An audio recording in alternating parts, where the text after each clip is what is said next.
Muchísimas gracias, amigos. Continuando con nuestro programa, vamos a tocar un tema sumamente interesante y además preocupante a la vez. El día de hoy nos acompaña la licenciada Gretel Santiago. Gracias, gracias. Ella es logofonoaudióloga y vamos a tocar el tema de el autismo. Y quisiera comenzar primero con Gretel para que nos comente primero qué es una logofonoaudióloga. Ya. Bueno, esta es una carrera, yo soy cubana, que se estudia en Cuba. Bienvenida. Y gracias a todos. Que se estudia la especialidad de logopedia, que son todos los trastornos del lenguaje de niños, adolescentes y adultos, ¿no? Foniatría, nuestra voz, la fluidez, porque si no tenemos una adecuada fluidez, si tenemos una difonía, ¿no? Cualquier trastorno de voz también eso es un problema de lenguaje. Y audióloga, porque la pérdida de audición también genera factores, ¿no? Dificultades en el lenguaje. Entonces soy logopeda, foniatra y audióloga, por eso es el llamado nombre logofonoaudióloga. Es especialista en lenguaje en todos los niveles, tanto por pérdidas auditivas como foniatra de voz o alguna retraso del lenguaje. También para nuestros amigos hay niñitos, por ejemplo, que dicen la EG, ¿no? La EG y sí. La EG y desde chiquitos tienen dificultades y un foniatra te ayuda sí. a enseñar cómo verdaderamente poder decir la R, por decirlo. Pero hay casos que vienen de un lado diferente y que se pueden relacionar y lo hemos relacionado especialmente con el autismo. Porque uno puede darse con la sorpresa de que un niñito, por ejemplo, no reaccione y viva dentro de su pequeño mundito, más que nada porque no escucha, pero a veces puede llegar a ser catalogado como este es un niñito autista. Y se le pone un nombre, ya se le pone una etiqueta. No, y eso afecta a la mamá también, a los padres, cuando nos apresuramos a ese diagnóstico.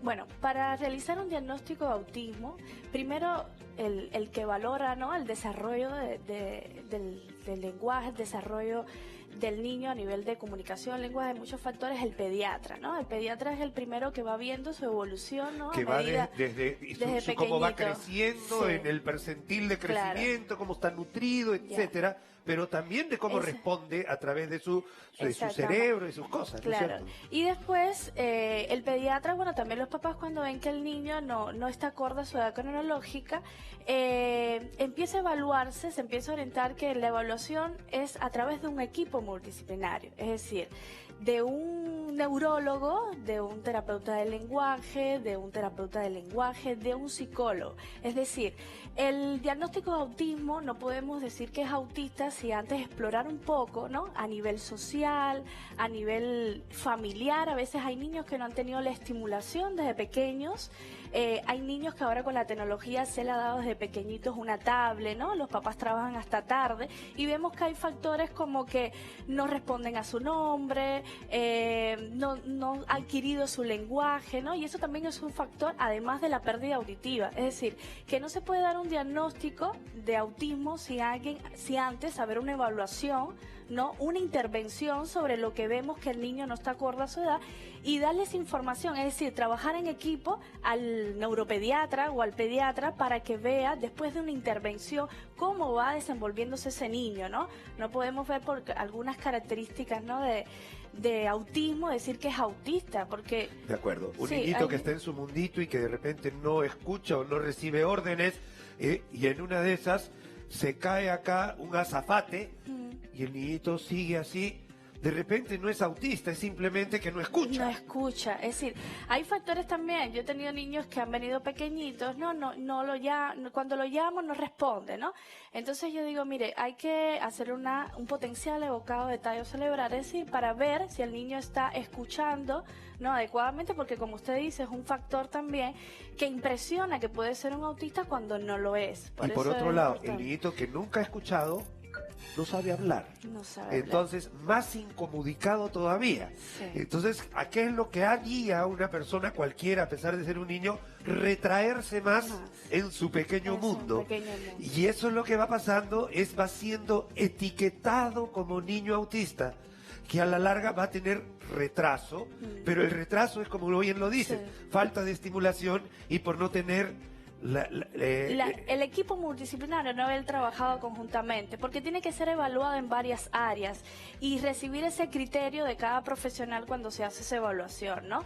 Terapeuta de lenguaje, luego fonoaudiólogo también. Bueno, nosotros evaluamos la audición, ¿no? Algunos factores de retraso del lenguaje, porque a veces hay una hipotonía muscular en órganos fonoarticulatorios, que solo trabaja la foniatra, y el niño no habla porque tiene un bajo tono muscular, o el niño tiene pérdida auditiva, es decir, o de estimulación también en casa. Entonces hay varios factores que Totalmente. influyen, y hay que esperar esos criterios antes de un profesional, ¿no? Decir, bueno, es autista, sin haber escuchado, ¿no? Y haber a los intervenido. demás.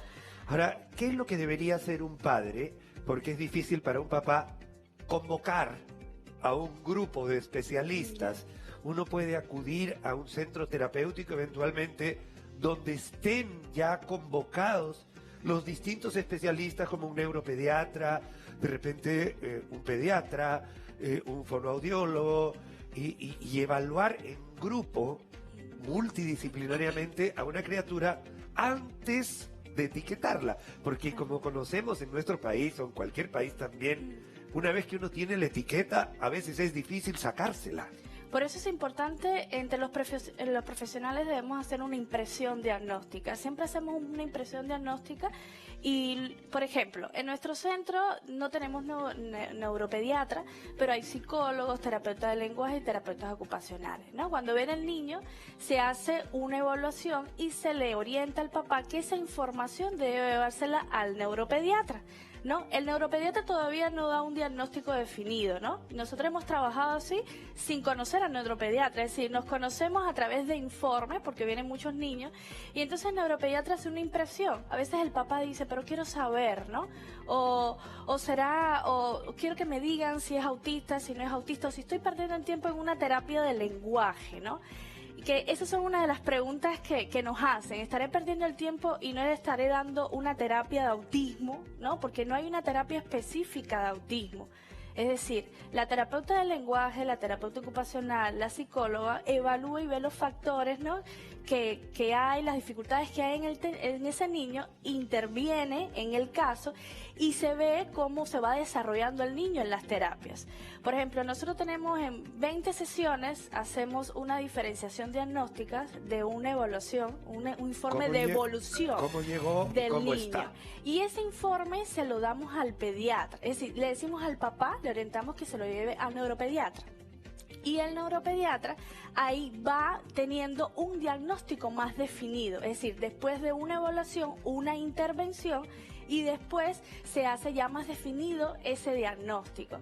Que son dudas que a veces tienen los papás, porque a veces los papás vienen, no, que el vecino o un familiar me dijo que mi niño tiene características autistas, ¿no? Y siempre se le dice, no, porque hay muchos factores, no tiene que ser autismo.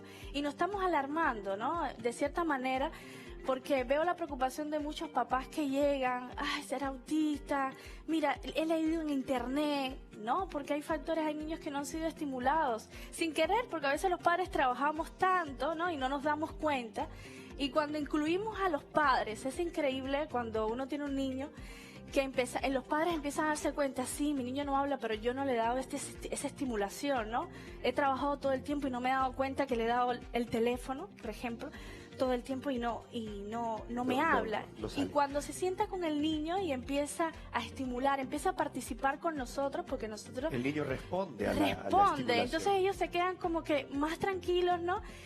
Y antes estaban diciendo, ay, será autismo, entonces esa es la preocupación, ¿no? La preocupación a veces que tienen los papás, y también integrar al colegio, ¿no? De acuerdo. Como decimos muchísimas veces, este es un tema multidisciplinario y requiere el compromiso de los padres, de los profesores, de los especialistas, y de eso se trata. Entonces, muchísimas gracias, Gretel, porque esto va a ser una ayuda especial para la gente que esté en sus casas y que tiene la duda. Póngase en manos de especialistas. ¿Nos puede decir tu centro dónde es que uno podría eventualmente orientar o llevarse para tener este grupo de personas que nos ayuden al diagnóstico? Nosotros estamos ubicados en San Miguel, en calle Hermanos Cataris, ¿no? 185 es el número. Ahí es un centro, bueno, especializado y abierto a trabajar en equipo multidisciplinario. Es increíble como el colegio nos recibe, ¿no? También cuando hacemos ese equipo con el colegio, los profesores, la psicóloga, ¿no? Y entonces trabajamos así, ¿no? En equipo. Con la escuela, los médicos, ¿no? Muchísimas gracias. Ha sido muy educativo. Muchísimas gracias, amigos. Nosotros seguimos con más aquí en Segunda Opinión.